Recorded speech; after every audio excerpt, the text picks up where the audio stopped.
तो अब वक्त है कि हम जो मईशत में तरक्की हो रही है, मईशत बेहतर हो रही है, तो अब वो वक्त है कि उसका समर जो है वो आम आवाम को मिलना शुरू हो, लोगों की जो ज़राए आमदनी है वो बढ़ें,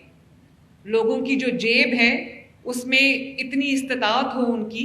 कि वो अपनी फैमिली को तीन वक्त की रोटी जो है वो पेट भर के अपने बच्चों को खिला सकें, अगर कोई बीमारी हो तो उसका इलाज करा सकें, अपने घर की जो ज़रूरियात हैं, जो खर्चे हैं वो पूरे कर सकें। तो अब वो वक्त आ गया है कि सबको गली गली, महल्ले महल्ले, देहात देहात, गांव गांव लोगों को उसका समर मिले। इसलिए ये प्रोग्राम मेरे दिल के बहुत करीब है, जिसमें आपको फ़ी जानवर, अगर आपके 10 या उससे कम जानवर हैं तो आपको लाइव स्टॉक कार्ड के ज़रिए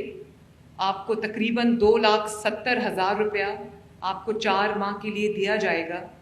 जिसको इस्तेमाल करते हुए और ज़ीरो इंटरेस्ट के साथ ये आपको लोन दिया जा रहा है। आपको ये 2,70,000 4 माह के लिए दिया जा रहा है, जिससे आप अपने